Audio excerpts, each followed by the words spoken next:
People in town said the night had no kindness left.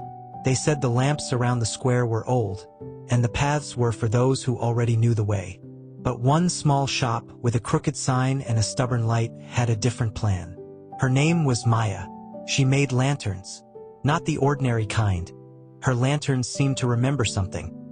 A laugh, a lost kindness, a hand held in the dark. People called her shop Maya's Little Light, and called her foolish for trying to brighten a world that, in their words, was already set in shadow. Maya worked with metal, glass, and an old spool of thread she'd inherited from her grandfather. In the evenings she met the town. In daylight she fixed what was broken. A hinge, a wheel, a word left unsaid. One winter the sea brought fog early. The lighthouse keeper retired. The mayor decided to save coin and dimmed half the street lamps. People started missing crossroads. A child fell in the market. A cart driver missed a turn. Fear grew small and frequent like frost. At a council meeting, a man said plainly, "There is no use spending for lanterns. People must learn to carry their own light." Carry their own light? Maya whispered when she heard it. She knew what they meant. Make each person fend for themselves. But she also knew what light does when it's shared. Mockery came first. Boys tossed her old glass panes into the river. A critic in the paper called her a nostalgic fool. Even some who shopped at her stall began buying cheaper oil from a traveling vendor. Maya could have closed the shop. She could have left town. Instead, she made a sign, "Free light for those who need it."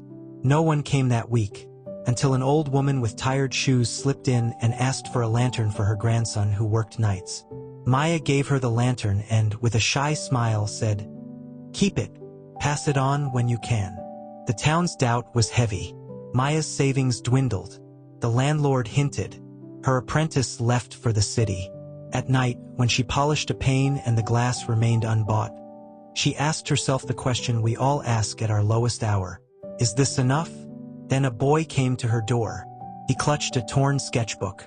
He said, "I saw your sign earlier. All I have is this." He handed her the sketching of a bridge.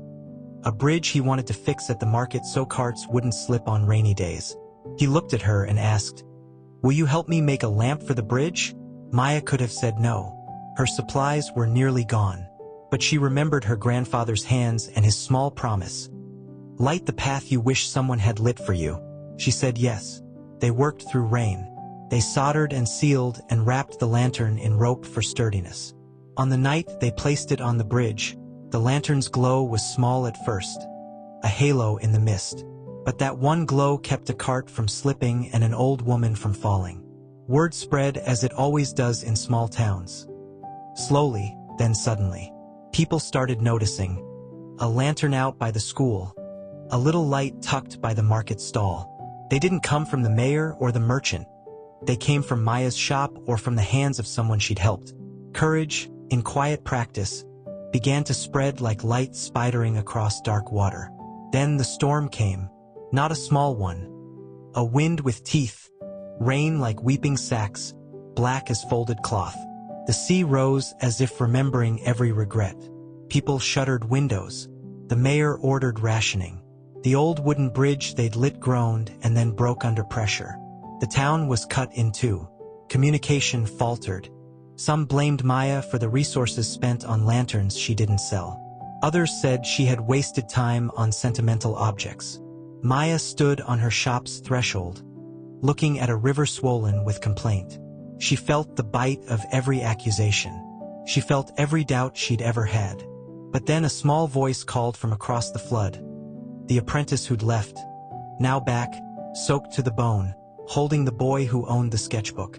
That was all the proof Maya needed. She walked to the river, gathered what lanterns she could, and went from house to house, passing light to the people whose steps were unsure.